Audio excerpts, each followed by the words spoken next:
Quando a gente fala sobre emagrecimento, a primeira coisa que sempre vem na nossa cabeça é que a gente sabe como fazer e a gente não faz e a gente acha diversas desculpas para não fazer. O que difere uma pessoa que ganha muito peso de uma pessoa que perde peso? Não é simplesmente não comer isso, não comer aquilo, não comer aquele outro. Se fosse tão simples, todo mundo faria, né? O que será que nos leva a saber que determinadas coisas fazem com que a gente ganhe peso, perca a saúde e mesmo assim a gente continua fazendo? Então é sobre isso que a gente vai falar nesse vídeo, sobre o porquê e sobre quais os principais sabotadores, né? O que me sabota? Então a primeira coisa que a gente tem que pensar em relação a isso é as dietas restritivas.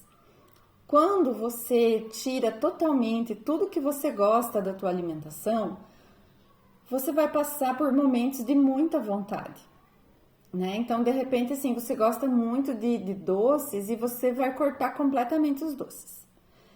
Aí você vai ter o problema que você vai passar muita vontade. Você vai ter muita vontade de comer doce, então um dia você aguenta, 2 dias, 3, 10. Mas vai chegar um dia que você não vai aguentar mais e aí você vai comer. Mas aí você não vai comer pouco, você vai comer uma quantidade muito grande.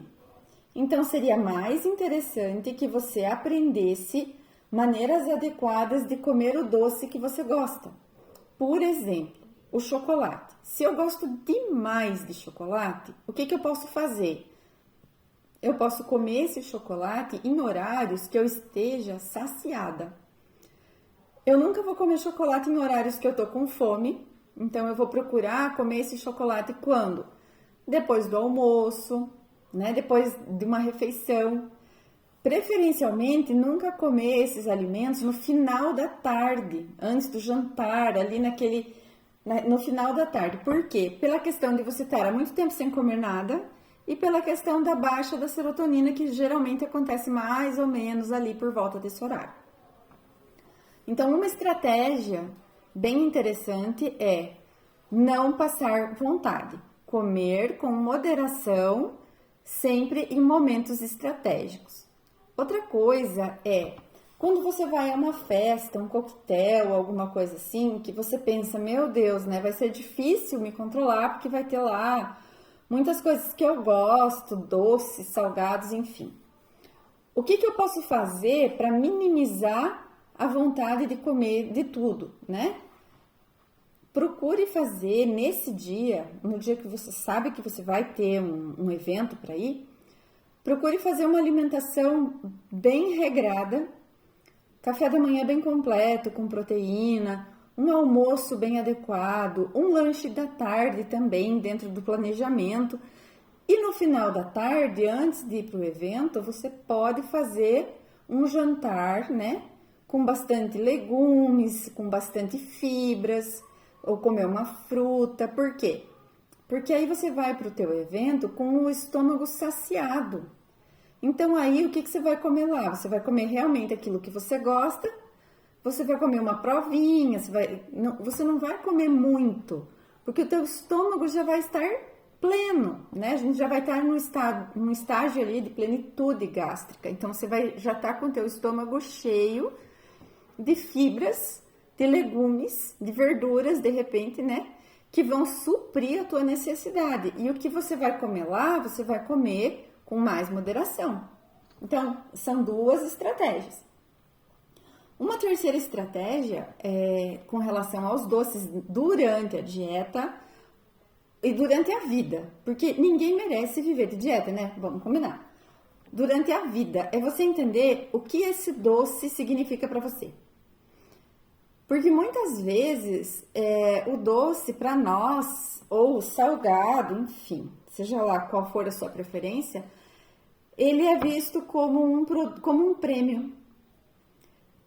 Vocês podem parar para pensar quando a gente é criança, né? Quando você é muito pequeno e vai na casa da sua avó, o que ela faz para te esperar? A minha, pelo menos, era assim: um bolo, uma bolacha pintada, né? Alguma coisa assim, doce.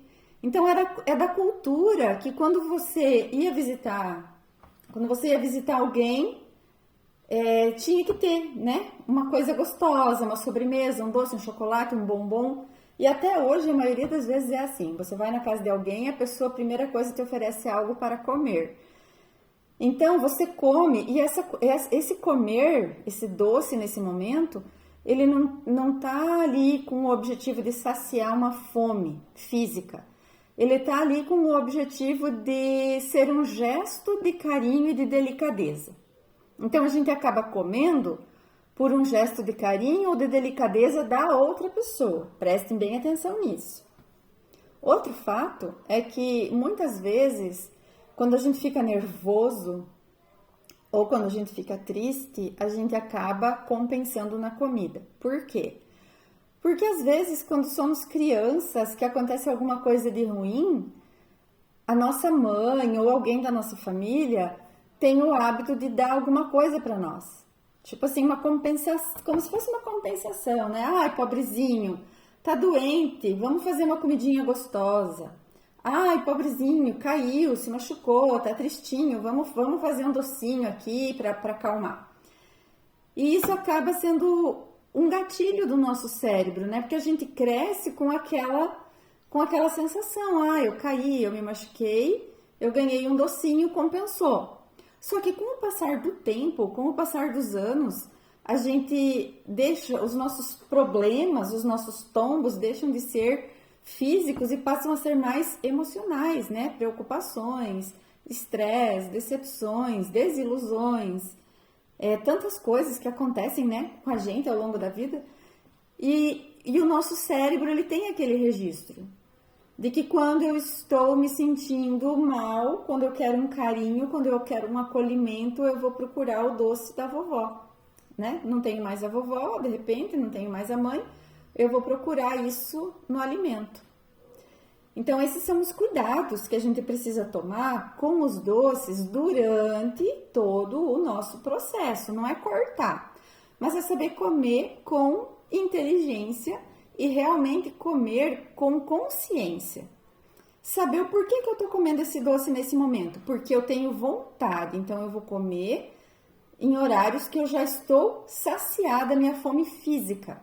A minha fome física está saciada, então eu posso comer um pedaço daquele doce.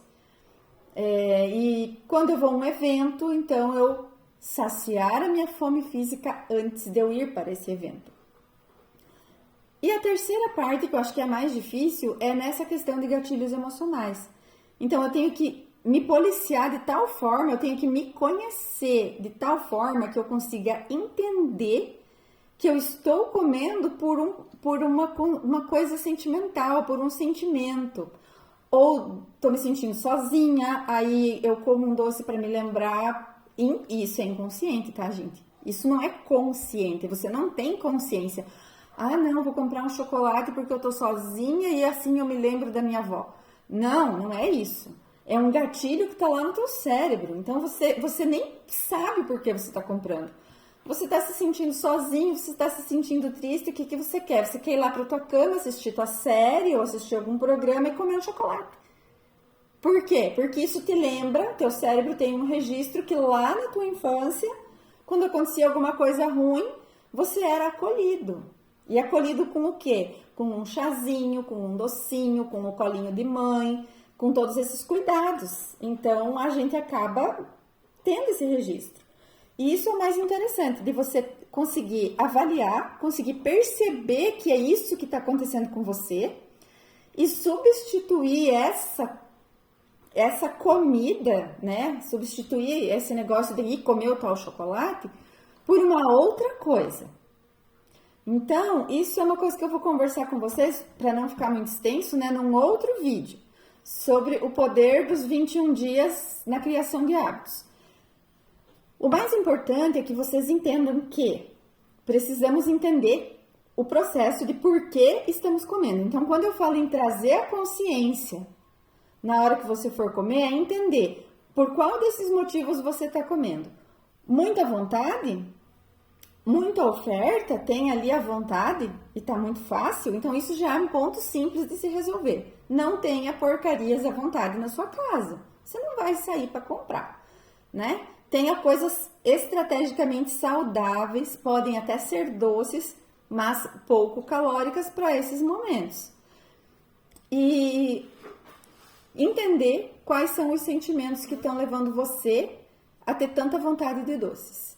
A partir do momento que você entende quais são os sentimentos que estão envolvidos nisso, você consegue substituir por outras atitudes que sejam mais saudáveis e não te causem frustração depois.